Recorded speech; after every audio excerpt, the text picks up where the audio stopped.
솔직히 말하면 어머님 저희 집 파출부라고 생각하고 지내주세요. 67세. 저는 그 말을 듣는 순간 숨이 멎는 줄 알았습니다. 3년 동안 묵묵히 가족을 돌봤던 제가 며느리에게는 그저 공짜로 부릴 수 있는 파출부였던 거죠. 새벽 5시부터 설거지하고 손녀 도시락 싸고 며느리 친구들 대접하고, 그런데 더 충격적인 건 따로 있었습니다. 며느리와 아들이 제게 내민 서류 뭉치, 담보대출 서류라더니 그 속에 숨겨진 진짜 목적은 따로 있었습니다. 세상에 공짜는 없다. 세상을 떠나기 전 남편이 제게 늘 하던 말이었습니다. 이제 저도 그 말을 증명해야 할 시간이 왔습니다. 과연 저는 어떤 선택을 했을까요? 파출부 취급받던 저의 충격적이고도 통쾌한 반격이 시작됩니다. 설거지, 산책할 때 이어서 듣기 편하게 지금 구독만 눌러두세요. 우리네 사연극장이 다음 편을 자동으로 챙겨드립니다. 새벽 5시 부엌에 찬물이 손끝을 얼렸습니다. 저는 그릇부터 닦는 사람입니다. 밤새 굳은 기름기를 벗겨내려면 뜨거운 물보다 찬물이 먼저 필요하다는 걸 67년 인생이 가르쳐 주었죠. 싱크대 앞 작은 TV에선 경기도 외곽 전원주택 다큐멘터리가 흘러나왔습니다. 도시의 번잡함을 떠나 자연과 함께하는 노후, 많은 분들의 로망이죠. 아나운서 같은 목소리가 새벽 부엌에 조용히 퍼졌습니다. 화면 속 노부부가 텃밭에 씨를 뿌리며 웃고 있었어요. 저는 잠깐 손을 멈추고 그 화면을 바라봤습니다. 오래 묵은 생각이 살짝 고개를 들었지만 저는 눌러 담았습니다. 철커덕. 안방 문이 열리는 소리에 저는 다시 설거지에 집중했습니다. 며느리 세미가 주방에 들어왔어요. 잠이 덜 깬 얼굴로 냉장고를 열더니 생수병을 꺼내 컵에 따랐습니다. 벌컥, 벌컥. 물 마시는 소리만 부엌에 울렸습니다. 세미는 제 얼굴을 한 번도 보지 않았어요. 마치 제가 부엌 가구의 일부인 것처럼, 당연하게 거기 있는 것처럼요. 컵을 싱크대에 탁 내려놓고는 다시 방으로 들어갔습니다. 문 닫는 소리가 새벽 정적을 깨뜨렸죠. 저는 그 컵까지 닦았습니다. 오늘도 아무 말 없이. 거실로 나와보니 식탁 한쪽에 손녀 소은이의 색연필 상자가 어질러져 있었어요. 아이가 어제 저녁에 그림을 그리다 그대로 둔 모양입니다. 저는 색연필을 하나씩 주워 담았습니다. 빨강, 노랑, 파랑. 예쁜 색들이 가지런히 제자리를 찾아갔어요. 그 옆에 아이가 그린 그림이 놓여 있었습니다. 우리 가족이라고 삐뚤빼뚤 쓴 제목 아래 4사람이 손을 잡고 있었어요. 그 중에서 제가 제일 크게 그려져 있었습니다. 머리는 파마 머리, 앞치마를 두르고 환하게 웃는 얼굴. 저는 그림을 들어 냉장고 문에 자석으로 붙였습니다. 다시 싱크대로 돌아왔을 때 TV에선 전원주택 할머니가 직접 기른 배추로 김치를 담그는 장면이 나오고 있었어요. 이렇게 살면 행복하실 것 같은데요? 그럼요. 내 집에서 내 손으로 일구는 삶이니까요. 저는 수도꼭지를 더 세게 틀었습니다. 찬물 소리가 TV 소리를 덮었어요. 그릇 닦는 제 손엔 굳은 살이 두껍게 박여 있었습니다. 20대부터 시작한 수선일로 생긴 상처들, 그 위에 60대부터 더해진 설거지 자국들. 손가락 마디마디가 아침마다 뻣뻣했죠. 저는 마지막 숟가락까지 닦아서 물기를 털고 제자리에 넣었습니다. 부엌 창문 너머로 동이 트기 시작했어요. 또 하루가 시작되는군요. 어제와 같은, 그저께와 같은, 그리고 내일도 같을 하루가. 저는 앞치마 끈을 고쳐 매고 아침 준비를 시작했습니다. 아침상을 차려놓고 저는 먼저 손녀 방으로 갔습니다. 일어날 시간이야. 손녀는 세수를 하면서도 눈을 반쯤 감고 있었어요. 아이가 뭔가 중얼거렸지만 오늘 미술학원이 늦게 끝난다는 얘기 같았어요. 도시락 싸뒀으니 까먹지 말고. 다음은 아들 차례였습니다. 진우야, 7시야. 일어나. 알았어요, 엄마. 아들은 그래도 한 번에 일어나는 편이었어요. 성실하고 착한 아들입니다. 다만 요즘은 뭔가 기가 죽어 보였어요. 작년에 시도했던 사업이 잘 안 됐거든요. 마지막으로 안방 문을 두드렸습니다. 샘이야, 아침 차려놨어. 어머님, 오늘 아침은 가볍게 해주세요. 샐러드랑 요거트만요. 문도 열지 않고 안에서 대답이 들려왔습니다. 저는 다시 주방으로 가서 냉장고에서 샐러드 재료를 꺼냈어요. 이미 차려놓은 된장찌개와 계란말이는 아들과 손녀가 먹겠죠. 8시가 되자 며느리가 운동복 차림으로 나왔습니다. 새로 산 운동화. 헬스장 가방을 메고는 식탁에 앉았어요. 어머님, 제가 몇 번 말씀드렸죠? 아침엔 무거운 음식 못 먹는다고요.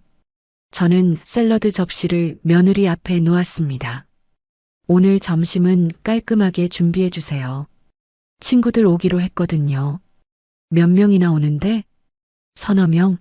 아, 그리고 거실 좀 깨끗이 치워주세요. 지저분하면 창피하잖아요. 며느리는 샐러드를 몇 입 먹다가 일어섰습니다. 저 운동 다녀올게요. 아, 맞다. 오늘 제 드라이클리닝 찾아와 주세요. 영수증은 현관 신발장 위에 있어요. 그렇게 명령조로 말하고는 현관으로 나갔습니다. 엄마, 저도 출근해요. 아들이 넥타이를 매며 부엌으로 왔어요. 아침은 커피만 마실게요. 요즘 입맛이 없어서. 그래도 뭐라도 먹고 가야지. 괜찮아요. 아, 애는 제가 데려다 줄게요. 아들은 늘 이렇게 말끝이 작아집니다. 특히 며느리 앞에서는 더욱 그랬죠. 손녀가 가방을 메고 뛰어나왔어요. 아빠를 재촉하는 소리가 들렸고 저는 현관까지 나가 배웅했습니다. 조심해서 다녀와. 현관문이 닫히고 집안이 조용해졌습니다. 저는 식탁 위에 남은 음식들을 치우기 시작했어요. 된장찌개는 거의 그대로였고 계란말이도 반 이상 남았습니다. 휴, 한숨이 나왔어요. 설거지를 마치고 분리수거를 하러 나갔을 때 아파트 입구에서 정자 할머니를 만났습니다. 영자 씨, 아침부터 바쁘시네요? 늘 그렇죠. 며느리 복 터졌다더니 정말 그런가 봐요. 시어머니가 다 해주시니. 정자 할머니가 빙긋 웃었지만 그 웃음이 왠지 씁쓸해 보였어요. 그러더니 갑자기 제 팔을 살짝 잡았습니다. 근데 영자 씨, 제가 어제 한 말 있잖아요. 세상에 공짜는 없다는 거. 아, 네. 영자 씨가 지금 해주는 것도 받는 것도 다 값이 있는 거예요. 그 값을 언제 치르게 될지 모르는 거지. 자식들이 그걸 알아야 할 텐데. 에휴. 정자 할머니가 고개를 저으며 제 어깨를 가볍게 두드렸습니다. 그 말을 남기고 정자 할머니는 분리수거장으로 갔습니다. 집에 돌아와 청소를 시작했어요. 거실, 안방, 작은 방, 화장실. 매일 같은 순서로, 같은 방식으로. 점심 준비를 하려고 냉장고를 열었을 때 며느리에게서 문자가 왔습니다. 어머님, 친구 한 명 더 와요. 5명 분량으로 준비해 주세요. 그리고 과일도 예쁘게 깎아주시고요. 저는 문자를 읽고 또 한숨이 나왔습니다. 오후 1시 며느리가 친구들과 함께 들어왔어요. 어머님이 해주신 거예요. 맛있게 드세요. 며느리는 제가 만든 음식을 자기가 한 것처럼 친구들에게 대접했습니다. 와, 언니네 시어머니 요리 솜씨 대단하시네. 그러니까 제가 편하죠. 집안일은 알아서 다 해주시니. 웃음소리가 거실에 가득했어요. 저는 부엌에서 그릇을 더 가져다 주며 그 대화를 들었습니다. 언니 시어머니는 돈도 안 받으시잖아. 완전 공짜 가정부네. 그러게. 우리 엄마는 맨날 월급 올려달래. 제 손이 잠깐 멈췄습니다. 공짜 가정부라. 정자 할머니 말이 또 떠올랐어요. 세상에 공짜는 없다. 오후 5시쯤 아들에게서 전화가 왔습니다. 엄마, 오늘 회식이 있어서 늦을 거예요. 애는 제가 데려갈게요. 그래, 알았어. 아, 그리고 엄마. 아들이 뭔가 말하려다가 멈췄어요. 왜? 무슨 일 있어? 아니요, 아무것도 아니에요. 저녁은 가볍게 준비해 주세요. 요즘 소화가 잘 안 돼서. 전화를 끊고 나니 며느리가 거실에서 큰 소리로 말했습니다. 어머님, 내일 아침엔 미역국 끓여주세요. 제 친정엄마가 끓이던 그 스타일로요. 레시피 알고 계시죠? 응, 알지. 그리고 화장실 청소 오늘 안 하신 거예요? 머리카락이 있던데. 미안, 지금 할게. 며느리는 대답도 없이 본인 할 말만 한 뒤 안방으로 들어갔습니다. 저는 고무장갑을 끼고 화장실로 갔어요. 거울에 비친 제 얼굴이 너무 지쳐 보였습니다. 67년 인생, 그중 40년은 남편과 함께 수선집을 운영하며 살았죠. 그 시절엔 제 손으로 번 돈이 있었고 제 이름으로 된 통장이 있었어요. 지금은 저는 변기소를 들었습니다. 며느리 친구가 했던 말이 계속 맴돌았어요. 공짜 가정부. 정말 저는 공짜로 이 일을 하고 있는 걸까요? 그렇다면 언젠가는 그 값을 받게 될까요? 아니면 제가 값을 치르고 있는 걸까요? 저녁 6시 식탁에 김이 모락모락 나는 된장찌개를 올려놓았습니다. 오늘따라 허리가 유난히 아팠어요. 아침부터 며느리 친구들 점심 준비하고 과일 깎고 설거지하고 화장실 청소까지 무릎도 쑤시고 손목도 욱신거렸습니다. 아들이 먼저 식탁에 앉았습니다. 엄마, 오늘 된장찌개네요. 응, 너가 좋아하잖아. 손녀도 자리에 앉았어요. 며느리가 마지막으로 나왔어요. 오늘은 새로 산 원피스를 입고 있었습니다. 어머님, 반찬이 이것밖에 없어요? 미안, 오늘 좀 피곤해서. 아휴, 그럼 말씀해 주시지 그러셨어요. 저는 시켜 먹었을 텐데. 며느리가 젓가락을 들며 한숨을 쉬었습니다. 저는 의자에 앉으며 허리를 살짝 잡았어요. 그 모습을 본 아들이 물었습니다. 엄마, 어디 아파요? 아니야, 괜찮아. 그냥 좀 뻐근해서. 병원 가보실래요? 됐어, 괜찮다니까. 저는 숟가락을 들었다가 다시 내려놓았습니다. 오늘은 정말 피곤했어요. 아침 5시부터 지금까지 쉴 틈이 없었으니까요. 아가야. 저는 조심스럽게 입을 열었습니다. 오늘만 설거지 좀 같이 하자. 허리가 너무 아파서. 순간 식탁에 정적이 흘렀습니다. 며느리가 젓가락을 탁 내려놓았어요. 그 소리가 유난히 크게 들렸습니다. 어머님, 며느리의 목소리가 차가웠습니다. 왜 제가 설거지를 해야 돼요? 저도 오늘 한 일이 많아서 피곤하고 힘들어요. 어머님은 하루 종일 집에만 계시잖아요. 아니, 그게 아니라 어머님은 집에만 계시잖아요. 며느리가 저를 똑바로 쳐다봤습니다. 그 눈빛이 날카로웠어요. 솔직히 말하면 어머님 파출부라고 생각하고 지내주세요. 그 한마디가 제 가슴을 찔렀습니다. 뭐? 집에만 계시면서 집안일이라도 똑바로 하셔야죠. 그게 어머님 역할 아니에요? 아들이 작은 목소리로 말했습니다. 여보, 그만해. 뭘 그만해요? 사실이잖아요. 우리가 어머님 모시고 사는데 최소한 집안일은 하셔야죠.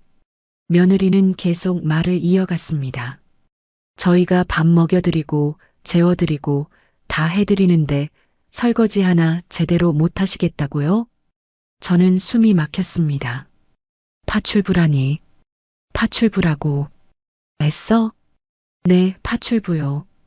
그것도 제대로 일 못하는 며느리가 일어서며 말했습니다. 저 입맛 없어요. 알아서 치우세요.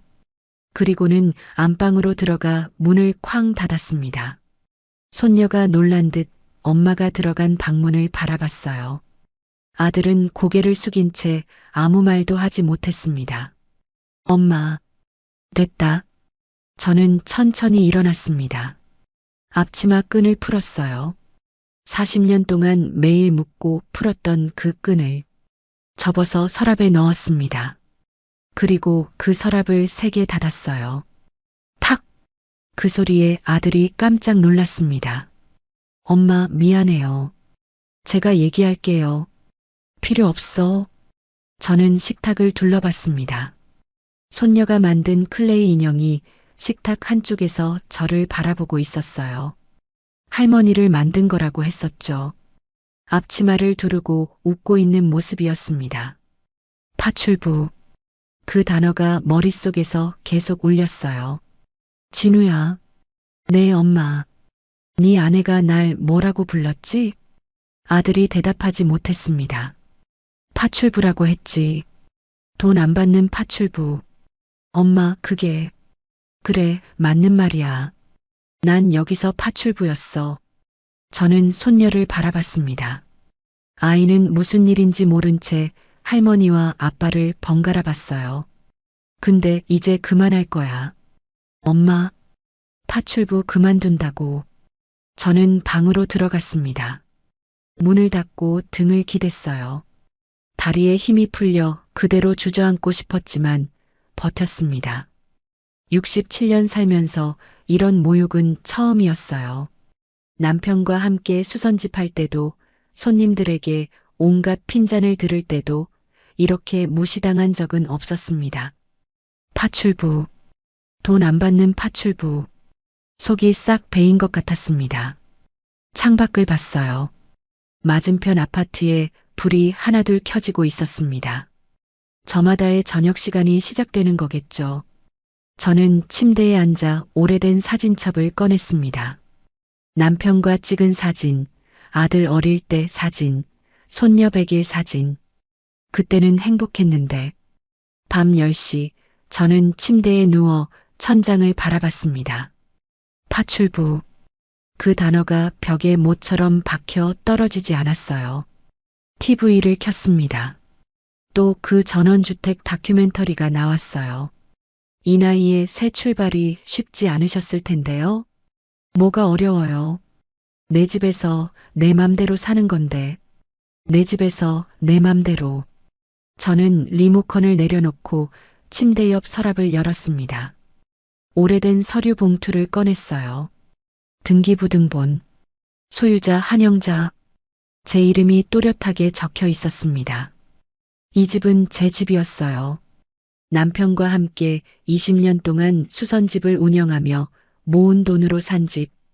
처음엔 공동명의였지만 남편이 암 투병 중에 저한테 다 넘겨준 집. 여보, 당신이 고생했으니 당신 이름으로 해. 나간 다음에도 당신이 주인이야. 병상에서 남편이 했던 말이 떠올랐습니다. 아들 내외가 사업 실패로 전셋집을 빼야 했을 때 제가 우리 집으로 와서 살자고 했었죠. 임시로. 그게 3년이 되었고 저는 조금씩 뒤로 물러났습니다. 내가 나가면 손녀 생각이 났어요. 학교 끝나고 집에 오면 할머니 하고 부르는 아이.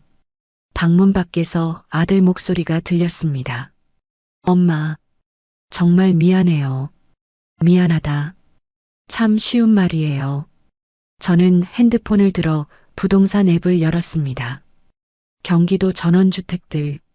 매매 5억, 텃밭 포함. 5억. 이 집을 팔면 충분히 사고도 남는 가격이에요. 내 집에서 내 맘대로. 새벽 2시까지 뒤척였습니다. 떠날까 말까? 손녀를 생각하면 남아야 하고 제 자존심을 생각하면 떠나야 하고 세상에 공짜는 없다. 정자 할머니 말이 맴돌았어요. 창밖이 밝아오기 시작했습니다. 저는 천천히 일어나 옷장에서 가장 좋은 옷을 꺼냈어요. 남편 칠순 때 입었던 정장. 거울을 봤습니다. 67세 한영자. 파출부가 아닌 이 집의 진짜 주인. 결정할 시간이 왔습니다. 다음 날 아침 저는 평소보다 일찍 부엌에 나왔습니다. 아직 새벽 5시도 안 됐는데 며느리가 부엌에 서 있었어요. 물을 마시려고 나온 게 아니라 팔짱을 끼고 저를 기다린 듯한 자세였습니다. 어머님, 일찍 일어나셨네요. 응, 너도 일찍 일어났구나. 어제 일 때문에 잠이 안 왔어요. 며느리가 한숨을 쉬며 말했습니다. 어머님, 어제는 제가 너무했어요. 저는 며느리를 바라봤습니다. 사과하는 건가? 파출부라는 말은 정말 죄송해요. 며느리가 고개를 숙였어요. 하지만 금세 다시 들었습니다. 근데 어머님도 이해해 주세요. 저도 스트레스가 많아요. 시댁 식구들하고 사는 게 쉽지 않잖아요. 시댁 식구라. 제 집에서 제가 시댁 식구가 됐군요. 저는 앞치마를 꺼내지 않고 그냥 식탁에 앉았습니다. 샘이야. 네, 어머님. 이 집 정리해서 나갈 거다. 며느리의 눈이 동그래졌습니다. 네, 어머님이. 어디로 가신다고요? 그래, 나갈 거야. 너희도 살 길 찾아봐라. 그 순간 며느리의 표정이 싹 변했어요. 당황한 기색이 역력했습니다. 어머님, 그게 무슨 말씀이세요? 갑자기 왜? 아들이 방에서 뛰어나왔습니다. 며느리가 깨운 모양이에요. 엄마, 무슨 소리예요? 이 집 정리하고 나간다고. 엄마. 아들이 제 앞에 무릎을 꿇었어요. 엄마, 제발 어제는 정말 죄송했어요. 저희가 잘못했어요. 며느리도 재빨리 말을 보탰습니다. 어머님, 저희가 어디로 가요? 갈 곳도 없고, 무엇보다 애는 어떡해요? 손녀 그 말에 저는 잠깐 멈췄습니다. 우리 애가 할머니 없으면 어떻게 살아요? 학교 끝나고 집에 오면 엄마도 없고 할머니도 없으면. 며느리의 목소리에 진심이 묻어났어요. 아니, 진심처럼 들렸습니다. 어머님, 제발이요. 한 번만 용서해 주세요. 저는 손녀 방을 바라봤습니다. 아직 자고 있을 아이. 좋다. 제가 한숨을 쉬며 말했습니다. 당장은 보류하자. 어머님, 며느리가 안도의 한숨을 쉬었어요. 감사합니다. 정말 잘 모실게요. 하지만 저는 단호하게 말했습니다. 다시는 나를 파출부라고 부르지 마. 이 집의 주인은 나야. 며느리와 아들이 놀란 듯 저를 봤습니다. 이 집은 내가 너희 아버지랑 20년 동안 수선집하면서 번 돈으로 산 집이야. 등기부에도 내 이름으로 되어 있고, 아들이 고개를 숙였어요. 너희가 전세 뺄 때 임시로 들어온 거잖아. 그새 까먹었니? 죄송해요, 엄마. 어머님. 며느리의 얼굴이 창백해졌습니다. 그러니까 이제부터는 선을 지켜. 알았지? 네. 알겠습니다. 저는 일어섰습니다. 아침은 알아서 해먹어. 나 좀 쉴게. 그렇게 말하고 방으로 들어왔습니다. 문을 닫자마자 밖에서 며느리와 아들의 속삭임이 들렸어요. 여보, 어머님이 진짜 집 팔 것 같은데? 설마. 그래도 손녀 때문에. 아니야. 봤잖아.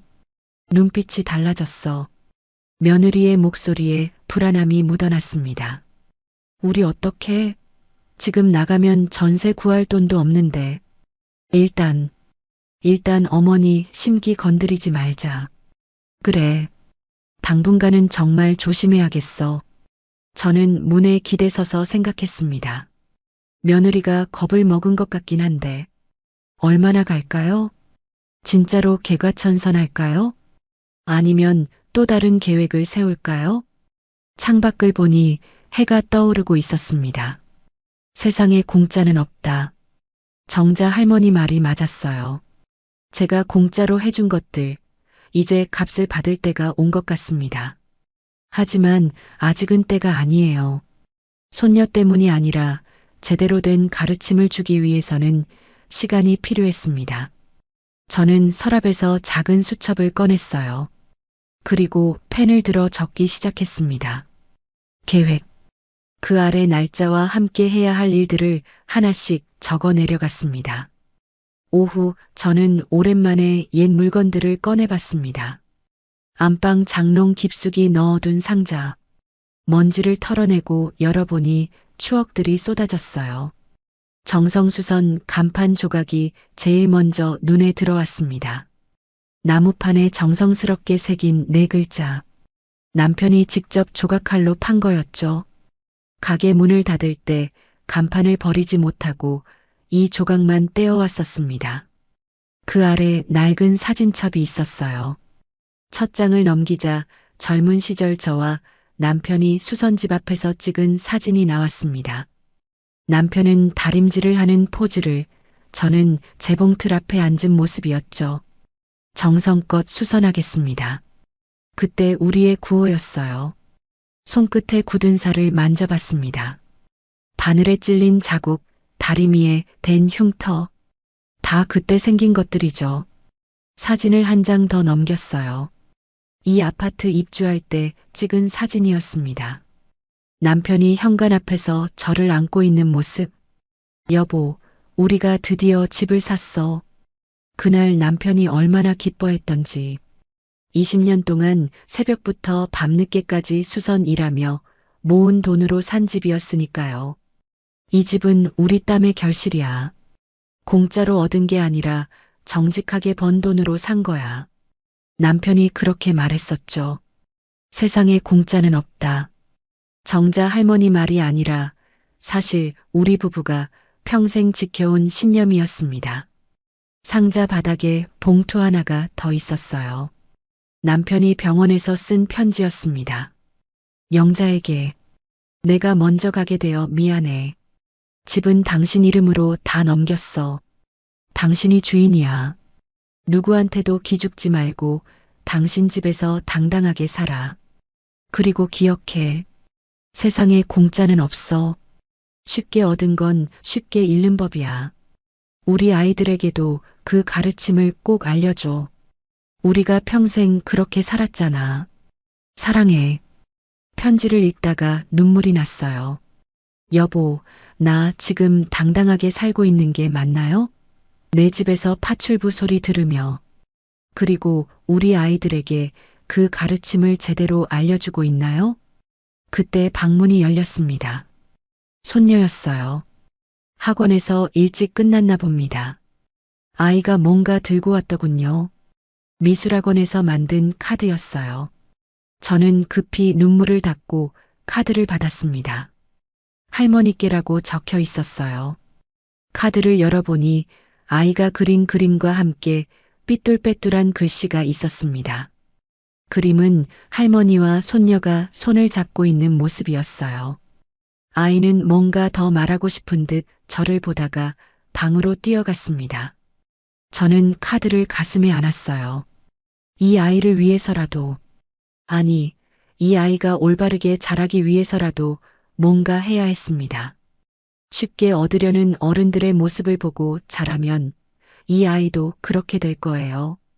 세상에 공짜는 없다는 걸 몸소 보여줘야 했습니다. 저는 상자를 다시 정리했어요. 정성수선 간판 조각을 손에 쥐고 한참을 생각했습니다. 남편과 함께 정직하게 일해서 번 돈으로 산 이 집. 이 집에서 아들 내외가 3년째 신세를 지고 있으면서도 감사함을 모르고 있었어요. 오히려 제가 눈치를 보며 살고 있었죠. 여보, 내가 뭘 해야 할지 알 것 같아요. 아이들에게 가르침을 줘야겠어요. 사진 속 남편이 웃고 있는 것 같았어요. 저녁이 되자 며느리가 부엌으로 왔습니다. 어머님, 제가 저녁 준비 도와드릴게요. 갑자기 깍듯해진 며느리. 괜찮아. 혼자 할게. 아니에요. 같이 해요. 어머님 힘드시잖아요. 며느리가 억지로 미소를 지으며 야채를 썰기 시작했어요. 겉으로는 착한 며느리 연기를 하고 있지만 눈빛은 다른 생각을 하고 있었습니다. 아마 제가 정말로 집을 팔까봐 불안한 모양이었어요. 그래서 이렇게 갑자기 친절한 척 하는 거겠죠. 저는 냄비에 물을 올리며 생각했습니다. 그래, 일단 지켜봐야겠다. 얼마나 가는지. 며칠이 지났습니다. 며느리의 깍듯한 태도는 계속됐어요. 아침마다 어머님, 제가 도와드릴게요라며 부엌에 나타났고, 저녁엔 어머님 피곤하시죠? 어깨 주물러 드릴까요? 라고 물었습니다. 처음엔 경계했지만 시간이 지나니 조금씩 마음이 누그러졌어요. 정말 반성한 걸까? 일주일째 되던 날 며느리가 고급 화장품 세트를 들고 왔습니다. 어머님, 이거 써보세요. 주름 개선에 좋대요. 아니, 이런 비싼 걸. 어머님이 늘 고생하시는데 이 정도는 해드려야죠. 며느리가 제 손등에 크림을 발라주며 웃었어요. 그 미소가 진짜처럼 보였습니다. 열흘째, 며느리가 건강검진 예약을 잡아왔습니다. 어머님, 내일 병원 같이 가요. 제가 다 예약해뒀어요. 괜찮은데. 안 돼요. 건강이 최고예요. 어머님 건강하셔야 저희도 안심이죠. 병원에서 돌아오는 길 며느리가 제 팔을 잡았어요. 어머님, 그동안 정말 죄송했어요. 제가 철이 없었어요. 순간 눈시울이 뜨거워졌습니다. 아, 정말 달라진 건가? 2주째 아들도 달라졌어요. 퇴근하면 설거지를 돕고 주말엔 청소를 했습니다. 엄마, 이제부터 제가 할게요. 엄마는 쉬세요. 아니야, 같이 하자. 네, 같이 해요.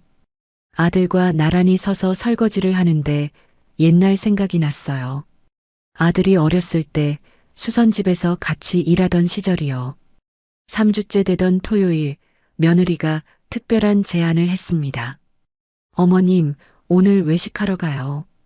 어머님 좋아하시는 한정식 집으로. 그런 비싼 데를. 어머님이 늘 해주시기만 하는데 가끔은 저희가 모셔야죠.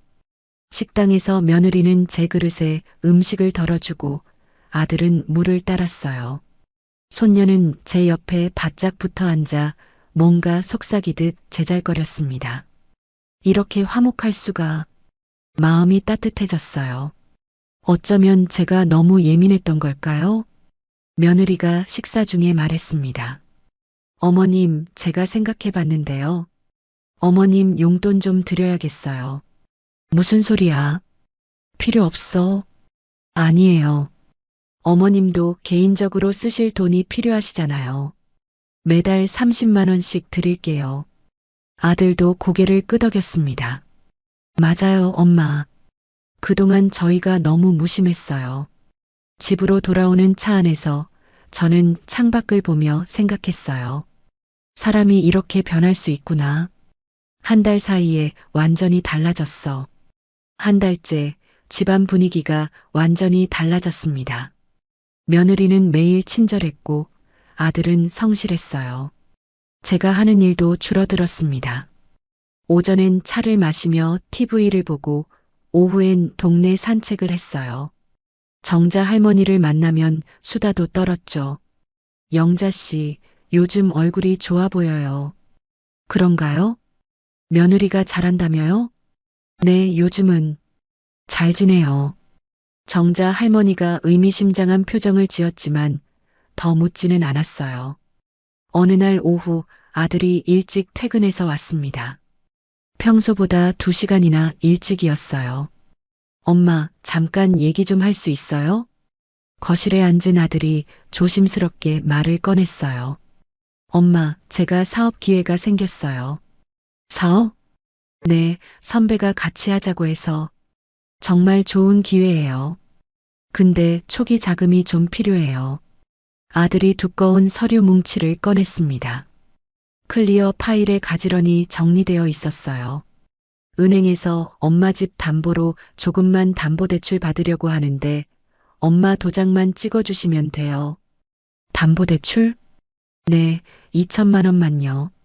사업 잘 되면 금방 갚을게요. 이번엔 정말 자신 있어요. 저는 서류 뭉치를 받아들었어요. 생각보다 훨씬 두꺼웠습니다. 이렇게 많아? 은행 서류가 원래 많아요. 대출 약정서, 근저당 설정, 인감증명. 다 필요한 거예요. 첫 장을 넘겼습니다. 우리은행 부동산 담보대출 신청서. 명확했어요. 엄마, 제가 포스트잇으로 서명할 곳 다 표시해뒀어요. 노란색 포스트잇 있는 데만 서명하시면 돼요. 아들이 펜을 내밀었습니다. 지금 해도 되고 천천히 읽어보셔도 돼요. 그래, 좀 읽어볼게. 네, 근데 엄마. 아들이 시계를 봤어요. 내일 오전에 은행 가야 해서 오늘 저녁까지는 서명 부탁드려요. 며느리가 주방에서 나와 커피를 내려왔습니다. 어머님, 커피 드세요. 진하게 내렸어요. 고마워. 서류 복잡하시죠? 저희도 처음엔 헷갈렸어요. 은행에서 다 설명해 줬는데 그냥 기본 대출 서류예요. 며느리가 제 옆에 앉았어요. 어머님, 제가 설명드릴까요? 아니야, 내가 읽어볼게. 저는 서류를 한 장씩 넘기기 시작했습니다. 대출 신청서, 거래 약정서, 근저당권 설정 계약서. 정말 은행 서류들이 이어졌어요. 10장, 15장, 20장째까지도 전부 대출 관련 서류였습니다. 정말 대출 서류가 맞나 보네. 마음이 놓였어요. 한 달 동안 정말 잘해줬는데 설마 속일 리가 없겠죠. 21장째를 넘기려는 순간 종이 질감이 달랐어요. 살짝 두꺼운 느낌. 자세히 보니 글자 크기도 미묘하게 달랐습니다. 증여계약서. 심장이 쿵 떨어졌어요. 아니, 이게 왜 여기에? 다음 장을 급히 넘겼습니다. 부동산 증여에 의한 소유권이 전등기 신청서. 수중자 장세미. 제 며느리 이름이 선명하게 적혀 있었어요. 다음 장. 등기 위임장. 그 다음. 인감증명서 발급 위임장. 손이 떨리기 시작했습니다. 25장째부터 30장째까지 전부 소유권 이전 관련 서류였어요. 그것도 제 집 전체를 며느리에게 증여하는 내용이었습니다. 다시 서류 중간 부분을 확인했어요. 12장, 16장, 19장에도 비슷한 서류가 숨어 있었습니다. 교묘했어요. 대출 서류 20장 사이사이에 증여 서류 10장이 흩어져 섞여 있었던 겁니다. 증여가 뭐지? 설마. 저는 정확히 이해할 수 없었지만 뭔가 이상하다는 건 확실했어요. 어머님 어떠세요? 이해되세요? 며느리가 묻는 목소리가 들렸어요. 저는 심호흡을 했습니다. 침착해야 했어요. 아가야. 네, 어머님? 이 서류 좀 복잡하네. 방에서 천천히 읽어볼게. 어머님, 여기서 보시면. 아니야, 좀 조용히 봐야겠어. 저는 서류를 들고 일어섰어요. 엄마, 그런데 내일 은행에. 알았어. 좀 읽어볼게. 방에 들어와 문을 잠갔습니다. 핸드폰을 꺼내 서류를 한 장씩 사진으로 찍기 시작했어요. 특히 증여라고 적힌 부분들을 중점적으로 찍었습니다. 20장, 30장. 모든 서류를 사진으로 남겼어요. 밖에서 아들이 문을 두드렸습니다. 엄마, 서류 다 보셨어요? 아직이야. 엄마, 그거 내일 꼭. 진우야. 저는 문을 열고 서류를 내밀었어요. 이거 받아. 엄마, 서명은요? 지금 당장은 어려울 것 같아. 아들의 표정이 굳어졌어요. 왜요? 뭐가 문제예요? 문제는 아닌데. 이렇게 큰 결정을 너무 급하게 하는 것 같아서. 며느리가 다가왔습니다. 어머님, 저희가 급해서 그래요. 사업 기회가. 알아. 근데 내 집을 담보로 하는 건데 좀 더 생각해 봐야지. 하지만, 그리고 너희 아버지가 살아있을 때도 이런 큰일은 며칠 생각하고 결정했어. 저는 최대한 자연스럽게 말했어요. 내일 다시 얘기하자. 엄마, 피곤해. 좀 쉴게. 방문을 닫았어요. 밖에서 며느리와 아들의 속삭임이 들렸습니다. 어떻게? 눈치챈 건 아니겠지? 아니야. 그냥 신중한 거겠지. 내일 다시 설득해야겠어. 그래. 좀 더 친절하게 굴자. 저는 침대에 앉아 핸드폰 사진을 다시 확인했어요. 증여에 의한 소유권 이전, 수중자 장세미, 이 단어들이 계속 눈에 들어왔습니다. 정확히 무슨 뜻인지는 몰라도 제 집이 며느리에게 넘어간다는 건 알 것 같았어요. 세상에 공짜는 없다. 한 달 동안의 친절이 다 이것 때문이었구나. 속이 차갑게 식었어요. 내일 아침 변호사님께 가야겠습니다. 조용히 들키지 않게. 다음 날 아침 저는 평소처럼 아침을 차렸습니다. 어머님, 어제 서류는 어떻게 하실 거예요? 며느리가 조심스럽게 물었어요. 어제보다 더 깍듯한 태도였습니다. 좀 더 생각해 봐야겠어. 어머님, 정말 좋은 기회예요. 이런 기회 놓치면. 알아. 근데 급하게 결정할 일은 아니잖아. 아들이 답답한 듯 말했습니다. 엄마, 선배가 기다려요. 오늘까지 답을 줘야. 그럼 일단 다른 방법을 알아봐. 내 집 담보 말고. 엄마, 진우야, 엄마도 나이가 있어. 이런 큰일은 신중해야 해. 저는 설거지를 하며 대화를 끝냈어요. 오전 10시, 저는 병원 간다고 하고 나왔습니다. 어머님, 같이 갈까요? 괜찮아. 정기검진이야. 동네 법률사무소로 향했어요. 어제 찍어둔 사진을 핸드폰에서 확인하며 걸었습니다. 어르신, 오셨네요. 최동혁 변호사가 반갑게 맞았어요. 변호사님, 이 사진들 좀 봐주세요. 저는 핸드폰을 내밀었습니다. 변호사님이 사진을 하나씩 확대해서 보기 시작했어요. 이건. 변호사님의 표정이 점점 굳어졌습니다. 어르신, 이거 정말 위험한 서류예요. 위험해요? 네. 대출 서류처럼 보이지만 중간중간에 증여 계약서가 섞여 있어요. 수중자가 장세미 씨네요? 네, 제 며느리 이름이에요. 이대로 서명하시면 어르신 아파트가 통째로 며느님 명의가 됩니다. 그것도 증여로요. 제 예감이 맞았던 거였습니다. 그런데 대출은요? 대출도 받게 되어 있어요. 2천만 원. 하지만 채무자는 어르신이 되는 거예요. 집은 며느님이 가져가고 빚은 어르신이 지는 구조입니다. 어머, 더 큰 문제는 효도에 대한 보답이라고 증여 사유가 적혀 있어요. 나중에 취소하기도 어렵게 만든 거예요. 변호사님이 안경을 벗으며 한숨을 쉬었습니다. 요즘 이런 수법이 많아요. 절대 서명하시면 안 됩니다. 네, 알겠습니다. 어르신, 혹시 집 처분할 생각은 없으세요? 집을요? 이런 일이 있으면 보통 또 시도합니다. 다른 방법으로요. 차라리. 저는 잠시 생각했어요. 시간이 좀 필요해요. 그럼 일단 이 서류들은 절대 서명하지 마시고 필요하시면 언제든 연락 주세요. 사무소를 나와 집으로 돌아오는 길 정자 할머니를 만났어요. 영자 씨, 병원은 다녀왔어요? 네, 언니. 근데 표정이. 그나저나 거기 며느리 제주도 간다면서요? 제주도요? 네, 다음 주에 가서 한 달 살기 한다던데요. 영자 씨 몰랐어요? 정자 할머니가 의미심장하게 웃었어요. 한 달이나? 그럼 집이 비겠네요. 그러게요. 순간 머릿속에 계획이 떠올랐습니다. 집이 비는 한 달. 집에 도착하니 며느리가 짐을 싸고 있었어요. 어머님, 저희 다음 주에 제주도 가요. 그래?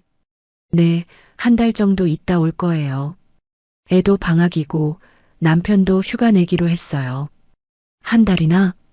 네. 어머님 혼자 계시기 적적하시겠지만 집 좀 부탁드려요. 며느리가 웃으며 말했습니다. 아, 그리고 서류는 천천히 생각하세요. 저희 다녀와서 결정하셔도 돼요. 아들도 거들었어요. 맞아요, 엄마. 급하지 않아요. 급하지 않다. 아마 제가 혼자 있으면 외로워서 결국 서명할 거라고 생각하는 모양이었어요. 그래, 잘 다녀와. 일주일 후 가족들이 제주도로 떠났습니다. 어머님, 집 잘 지켜주세요. 청소도 부탁드려요. 택배 오면 받아주시고요. 마치 제가 집 지키는 가정부인 것처럼 당부하고 갔어요. 텅 빈 집. 저는 거실에 서서 둘러봤습니다. 이제 시작할 시간이었어요. 핸드폰을 꺼내 변호사님께 문자를 보냈습니다. 변호사님, 집 팔기로 결심했습니다. 도와주세요. 답장이 바로 왔어요. 내일 오전에 오세요. 신뢰할 만한 부동산 소개해 드릴게요. 저는 안방으로 가서 옷장을 열었습니다. 남편과 찍은 사진을 꺼내봤어요. 여보, 이제 정리할 때가 된 것 같아요. 세상에 공짜는 없다는 걸 아이들에게 가르쳐야 할 시간이었습니다. 제주도로 떠난 가족들에게서 연락 한 통 없었습니다. 첫날, 이틀, 사흘, 일주일이 지나도록 안부 전화 한 통 없었어요. 집 잘 지키고 있냐는 문자조차 없었습니다. 그저 제가 당연히 집을 지킬 거라고 생각하는 모양이었어요. 진심은 이런 행동에서 보이는 법이죠. 저는 변호사 사무실에서 소개받은 부동산을 찾아갔습니다. 어르신, 이 집이면 금방 나갑니다. 위치가 좋아서요. 오미선 대표가 등기부를 확인하며 말했어요. 금매로 내면 얼마나 걸릴까요? 한 3주? 길어야 한 달이요. 강남 아파트는 현금 들고 기다리는 사람이 많아요. 그럼 금매로 해주세요. 시세가 11억인데 10억 5천 정도면 바로 계약 들어올 겁니다. 좋아요. 저는 위임장에 서명했습니다. 제 이름 석자를 또박또박 적었어요. 그런데 어르신, 가족분들은 아시나요? 아니요. 제 집이니까 제가 결정했어요. 오미선 대표가 고개를 끄덕였습니다. 알겠습니다. 비밀 보장하겠습니다. 그날부터 매일 두세 팀씩 집을 보러 왔어요. 어머님 혼자 사세요? 아들 내외랑 같이 살아요. 지금은 여행 갔지만. 아, 그럼 집 보는 건 어머님이. 네, 제가 주인이에요. 등기부 확인하셨죠? 저는 당당하게 말했습니다. 이 집의 주인은 저니까요. 열흘째 되던 날 마음에 드는 매수인이 나타났습니다. 신혼부부였어요. 남편은 의사, 아내는 교사였습니다. 어머님, 집 정말 깨끗하네요. 매일 청소했거든요. 저희가 첫 집으로 꼭 사고 싶어요. 젊은 부부의 눈빛이 반짝였어요. 30년 전 저와 남편의 모습 같았습니다. 현금으로 바로 계약 가능해요. 그럼 계약하죠. 계약금 1억이 통장에 찍혔습니다. 잔금일은 제주도 가족이 돌아오기 이틀 전으로 잡았어요. 어머님, 이사 준비는요? 제 집만 빼면 돼요. 저는 계획대로 움직였습니다. 먼저 손녀 물건들을 따로 상자에 담았어요. 책가방, 그림도구, 아이가 만든 클레이 인형들, 할머니께라고 쓴 카드도 함께 넣었습니다. 우리 애야 할머니가 미안해. 하지만 이게 너를 위한 길이란다. 아들 내외 짐은 보관센터로 보낼 준비를 했어요. 여기 짐 좀 맡기려고 하는데요. 얼마나 보관하실 건가요? 일단 6개월이요. 보관료를 선불로 냈습니다. 영수증은 봉투에 넣어두었어요. 제 짐은 많지 않았습니다. 옷 몇 벌, 사진첩, 남편과의 추억이 담긴 물건들, 그리고 정성수선 간판 조각. 이것만 있으면 충분했어요. 경기도 전원주택 계약도 마쳤습니다. 할머니, 혼자 사실 거예요? 네, 이제 혼자 살아보려고요. 텃밭도 있고 닭장도 있어요. 심심하지 않으실 거예요. 5억짜리 아담한 집이었습니다. 남은 돈은 노후 자금으로 충분했어요. 잔금일 이틀 전 저는 집을 마지막으로 둘러봤습니다. 30년 살았던 집, 아들 키우고 남편 보내고 손녀 돌봤던 집. 고마웠어. 벽에 손을 대고 인사했어요. 그때 핸드폰이 울렸습니다. 며느리였어요. 제주도에서 처음 걸어온 전화였습니다. 어머님 잘 계세요? 응, 잘 있지. 집은 괜찮고요? 그럼 잘 있어. 다음 주 화요일에 들어갈게요. 그래. 아, 그리고 어머님. 혹시 서류는 생각해 보셨어요? 역시 이것 때문이었군요. 아직이야. 저희 가면 다시 얘기해요. 정말 좋은 기회거든요. 알았어. 전화를 끊고 나서 씁쓸하게 웃었습니다. 일주일 넘게 연락 한 번 없다가 이제 와서 서류 얘기라니. 다음 날 아침 이삿짐 트럭이 왔어요. 어머님 집만 빼고 다 실으면 되나요? 아니요. 저기 표시한 것들은 보관센터로 보내주세요. 알겠습니다. 집이 텅 비어갔습니다. 오후에 새 주인이 왔어요. 어머님, 저희가 미리 와도 될까요? 인테리어 업체랑 미팅이 있어서. 그럼요. 이제 당신들 집이니까요. 젊은 부부가 행복한 표정으로 집을 둘러봤어요. 여기 아기 방으로 하면 좋겠다. 응, 햇빛도 잘 들어. 그들의 모습을 보며 생각했습니다. 정직하게 번 돈으로 산 집. 그게 진짜 행복이지. 저녁, 저는 마지막으로 정리할 것들을 챙겼습니다. 며느리가 아까워할 그릇들, 비싼 가전제품들. 이것도 다 두고 가자. 공짜로 얻은 건 공짜로 사라지는 법이니까. 마지막으로 편지를 써서 식탁 위에 놓았습니다. 보관센터 주소와 영수증 동봉. 각자의 삶을 사세요. 한영자. 짧고 명확했습니다. 제주도에서 돌아올 가족들은 이미 남이 된 집을 마주하게 될 거예요. 그것이 제가 줄 수 있는 가르침이었습니다. 세상에 공짜는 없다. 그들이 이 교훈을 깨닫기를, 특히 손녀가 올바르게 자라기를 바라며.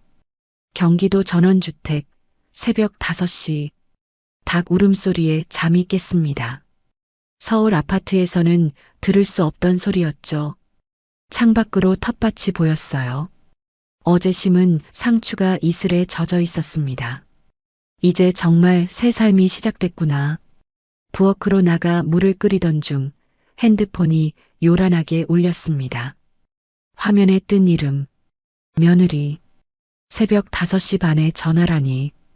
여보세요. 어머님. 며느리의 비명 같은 소리가 들렸어요. 이게 뭐예요? 지금 우리 집에 다른 사람이 살고 있어요. 저는 침착하게 말했습니다. 무슨 일이야? 무슨 일이냐고요? 지금 우리 집 현관문이 안 열려요. 비밀번호도 바뀌고. 뒤에서 아들 목소리도 들렸어요. 엄마, 이게 어떻게 된 거예요? 진정해. 무슨 일인지 설명해봐. 며느리가 흥분해서 말했습니다. 방금 제주도에서 돌아왔는데 집에 다른 사람들이 이사 와 있어요. 젊은 부부가 나와서 자기들이 산 집이라고. 등기부도 보여주고. 아, 그래. 그래가 아니라 어머님이 판 거예요? 저는 잠시 침묵했다가 말했습니다. 응, 내가 팔았어. 뭐라고요? 며느리의 목소리가 갈라졌어요. 미쳤어요? 우리가 사는 집을 왜 맘대로 팔아요? 내 집이니까. 내 집이라고요? 우리가 3년이나 살았는데. 그래도 내 집이야. 등기부에 내 이름으로 되어 있잖아. 아들이 전화를 빼앗은 모양이었어요. 엄마, 지금 우리가 어디서 자요? 애 학교는 어떡하고? 보건센터 주소 남겨뒀잖아. 짐은 거기 있어. 엄마, 어떻게 이럴 수가? 한마디 상의도 없이 저는 담담하게 말했습니다. 너희도 내게 상의 없이 내 집을 빼앗으려 했잖아. 뭐라고요? 대출 서류에 증여 서류 끼워 넣은 거 다 알아. 전화 너머가 조용해졌어요. 변호사한테 확인했어. 내 집을 세미 명의로 통째로 넘기려 했더라. 그건 며느리가 다시 전화를 빼앗았어요. 그래서 이렇게 보복하는 거예요? 우리를 길거리에 내쫓고? 보복이 아니야. 가르침이지. 가르침이요? 세상에 공짜는 없어. 너희가 쉽게 얻으려 했던 내 집, 이제 정직하게 너희 힘으로 마련해. 어머님, 우리 지금 갈 데도 없다고요. 모텔이라도 가야 해요. 뒤에서 손녀가 우는 소리가 들렸어요. 할머니. 가슴이 아팠지만 지금이 아니면 기회가 없었습니다. 우리 손녀 짐은 따로 싸뒀어. 보관센터에. 그게 중요해요? 지금 우리가 갈 곳이 없는데. 며느리가 울먹이며 소리쳤어요. 어머님 만족해요? 파출부는 월급이라도 받지. 난 공짜였잖아. 그래서 집을 판 거예요? 우리가 미워서가 아니야. 저는 숨을 깊이 들이켰어요. 너희가 이렇게 쉽게 큰 돈을 얻으면 그만큼 쉽게 잃을 거야. 그리고 뭐요? 우리 손녀가 너희 모습 보고 자라면 그 애도 똑같이 될 거야. 그건 막고 싶었어. 전화 너머가 다시 조용해졌습니다. 아들 목소리가 작게 들렸어요. 엄마, 정말 이렇게까지. 제주도 간 지 일주일 넘도록 안부 전화 한 통 없더라. 그러다 연락 와서는 서류 언제 서명하냐고 묻더라. 집 팔고 나니 10억 받았어. 너희가 원하던 돈이야. 하지만 이건 내가 정직하게 번 돈으로 산 집값이야. 너희 돈이 아니고. 며느리가 마지막으로 발악했어요. 어머님, 이거 사기예요. 고소할 거예요. 고소해. 내 집을 내가 판 게 뭐가 불법이야? 오히려 너희가 사기치려 한 증거는 내가 가지고 있어. 이제 각자 살 길 찾아. 보관센터 영수증 있으니까 6개월 안에 찾아가고. 어머님, 저는 전화를 끊으려다가 마지막으로 말했습니다. 아, 그리고 정성껏 키운 너희들이 이 모양이라 남편한테 면목이 없네. 하지만 이제라도 바로 잡아야지. 그리고 전화를 끊었습니다. 바로 다시 전화가 왔지만 받지 않았어요. 문자가 쏟아졌습니다.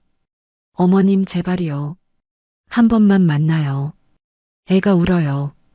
다시 얘기해요. 저는 핸드폰을 무음으로 바꿨습니다. 창밖을 보니 해가 떠오르고 있었어요. 텃밭에 물을 주러 나갔습니다. 흙냄새가 좋았어요. 서울 아파트에서는 맡을 수 없던 냄새였죠. 이제야 제 삶이 시작된 것 같았습니다. 67년 만에 새벽 3시 저는 잠이 오지 않았습니다. 전원주택의 고요함 속에서 손녀 우는 소리가 계속 귓가에 맴돌았어요. 할머니. 저는 일어나 앉아 창밖을 봤습니다. 별이 가득한 하늘. 서울에서는 볼 수 없던 풍경이었죠. 책상 앞에 앉아 편지를 쓰기 시작했습니다. 보내지 않을 편지를. 사랑하는 아들에게 엄마가 집을 판 건 너희가 미워서가 아니다. 세상에 공짜는 없다는 걸 가르치고 싶었어. 쉽게 얻은 돈은 쉽게 잃는다. 그게 세상 이치야. 너희가 이렇게 쉽게 큰 돈을 얻으면 그만큼 쉽게 잃을 거야. 더 걱정되는 건 우리 손녀다. 지금 너희 모습을 보고 자라면 그 애도 똑같이 될 거야. 남을 속여서라도 이득을 취하려 하고 노력 없이 큰 것을 얻으려 하고 감사할 줄 모르고 당연하게 여기며 살겠지. 내 아버지가 돌아가시기 전에 부탁했어. 우리 아이들에게도 그 가르침을 꼭 알려줘. 정직하게 살아야 한다는 것. 땀 흘려번 돈의 가치를 아는 것. 그게 내 아버지와 내가 평생 지켜온 신념이었어.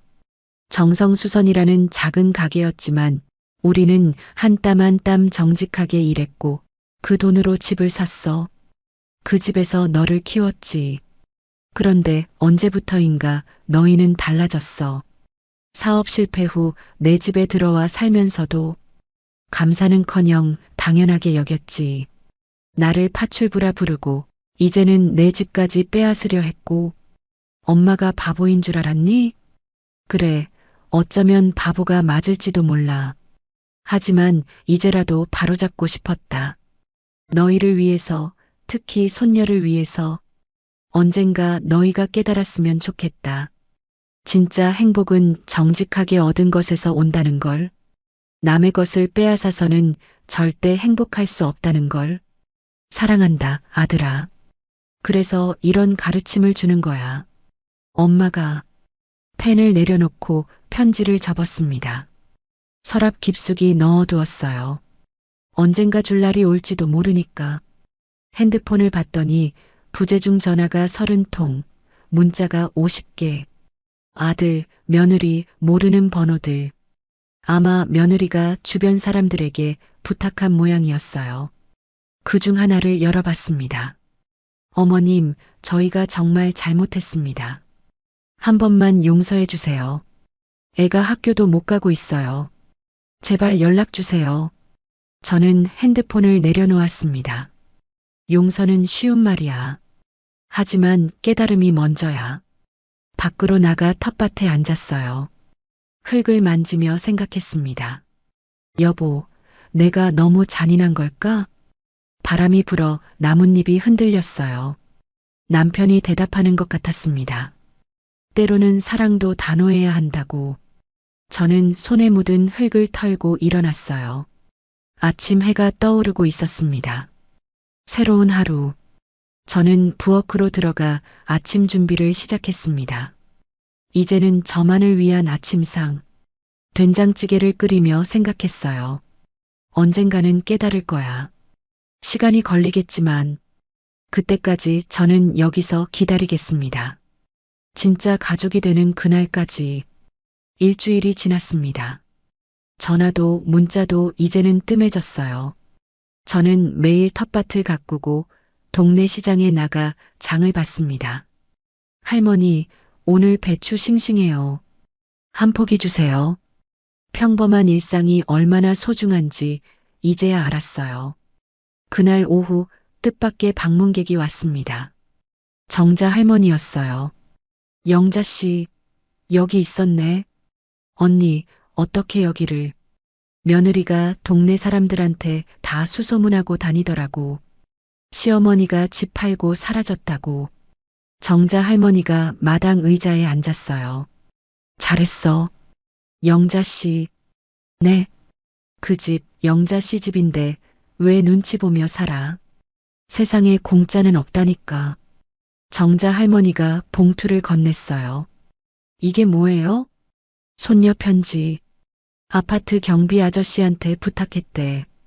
저는 떨리는 손으로 편지를 열었습니다. 삐뚤빼뚤한 글씨. 할머니 보고 싶어요. 우리 이제 원룸에 살아요.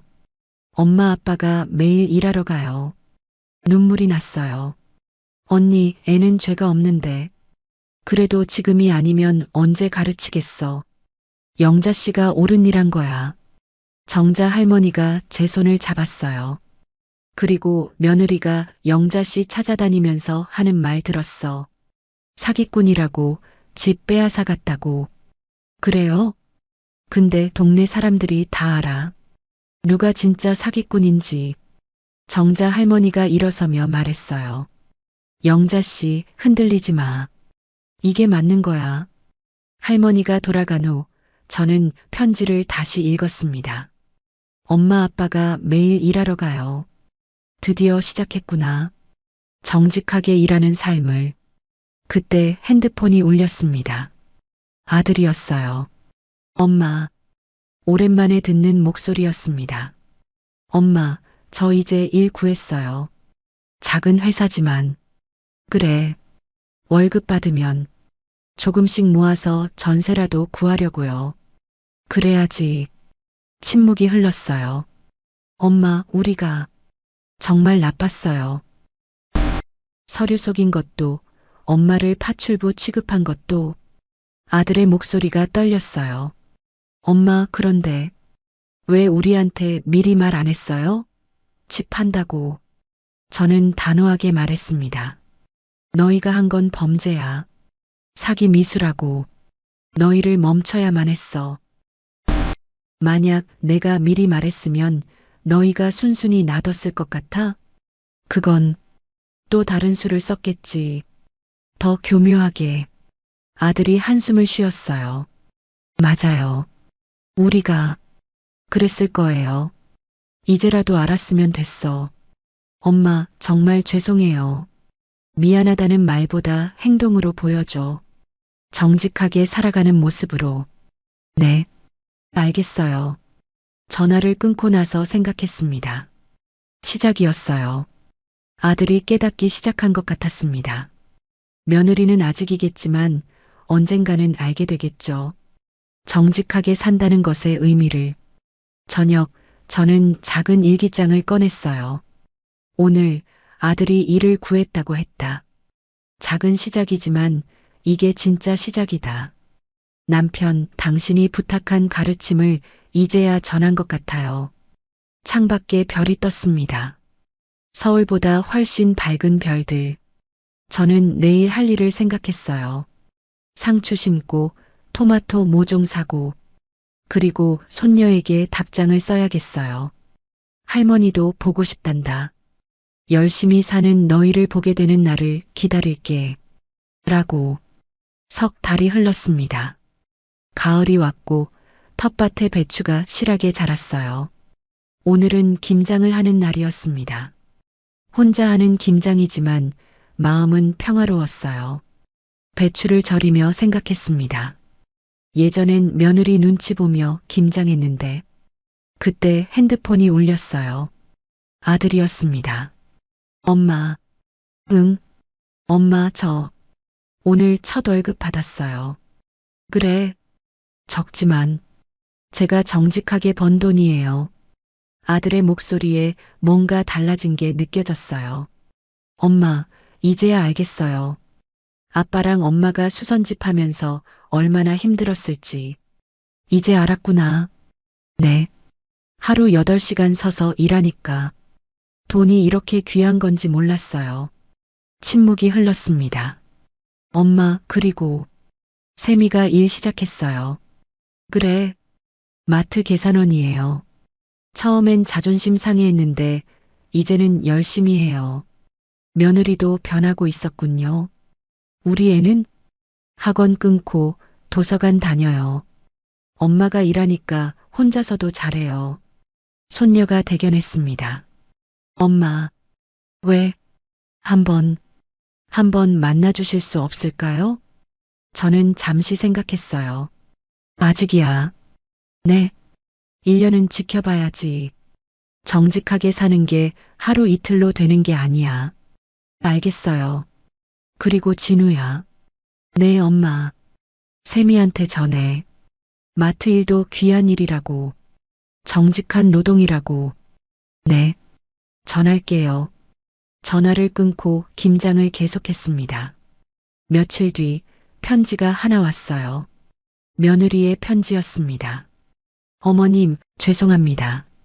정말 죄송합니다. 제가 얼마나 나쁜 사람이었는지 이제야 알았어요.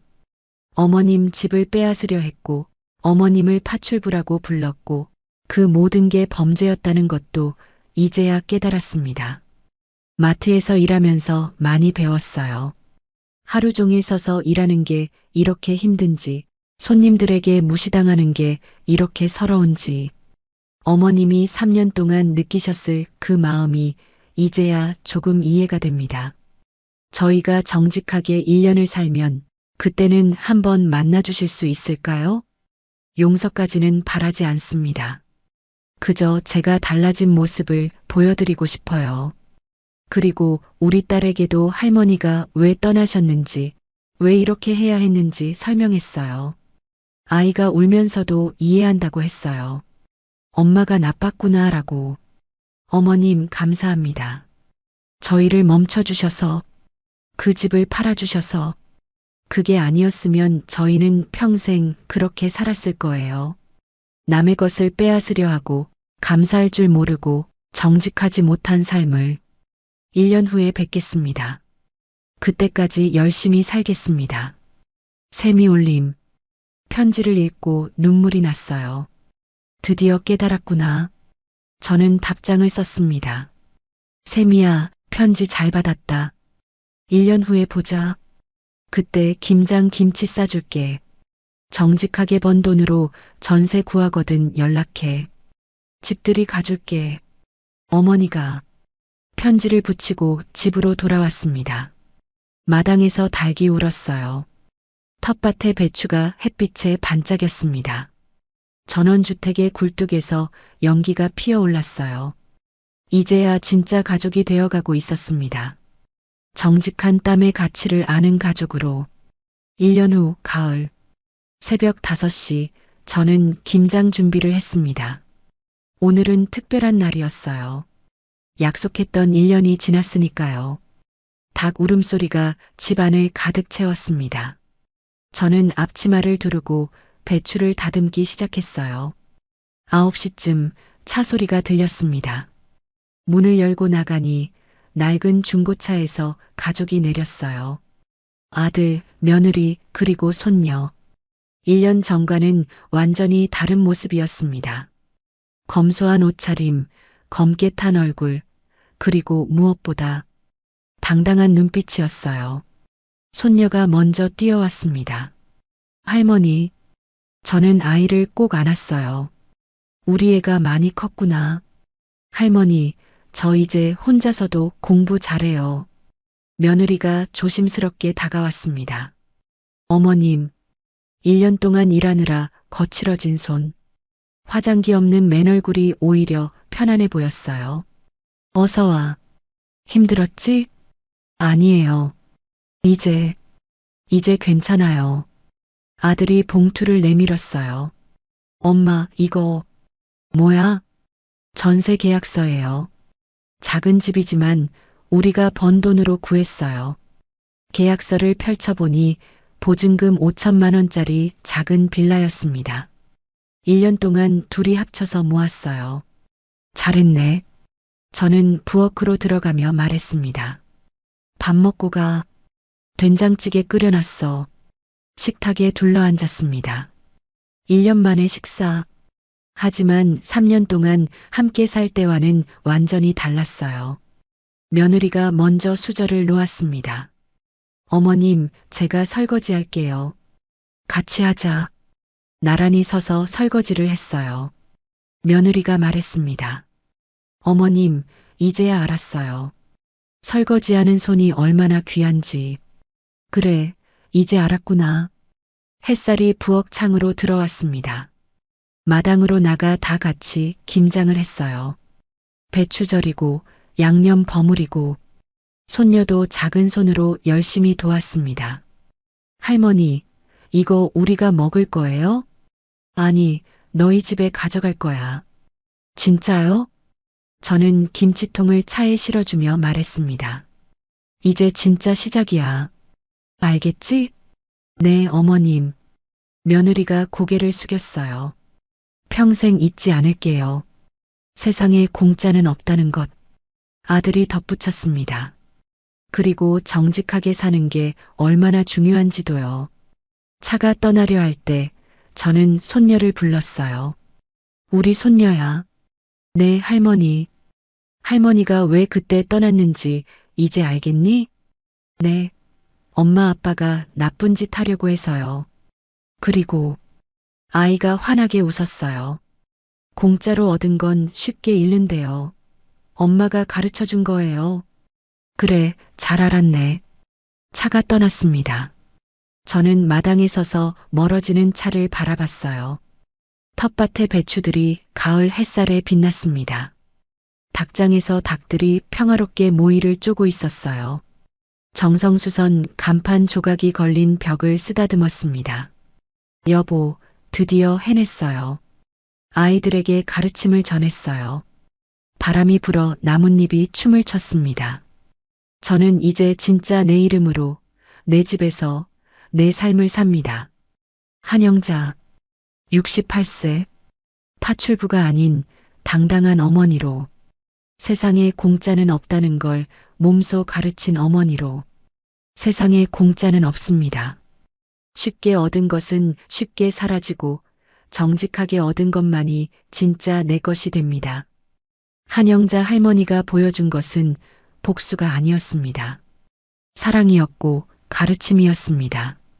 때로는 사랑도 단호해야 합니다. 잘못된 길로 가는 가족을 멈추는 것. 그것이 진짜 사랑이니까요. 68년 인생. 30년은 남편과 수선집을 운영하며 30년은 아들을 키우며 그리고 마지막 3년은 파출부처럼 살았지만 이제는 당당히 자기 이름으로 삽니다. 여러분의 부모님은 어떠신가요? 혹시 당연하게만 생각하고 계시진 않나요? 부모의 희생을 당연하게 여기는 순간 우리는 가장 소중한 것을 잃게 됩니다. 감사하는 마음을, 그리고 가족이라는 이름의 진짜 의미를. 오늘도 어디선가 묵묵히 가족을 위해 희생하시는 모든 부모님들께 이 이야기를 바칩니다. 그리고 기억하세요. 세상에 공짜는 없다는 것을. 오늘 이야기가 마음에 남으셨다면 구독과 알림으로 다음 만남을 예약해 두세요. 우리네 사연 극장이 다시 찾아갑니다. 그리고 오늘 이야기를 듣고 느낀 감정과 생각을 댓글로 소통해 주세요.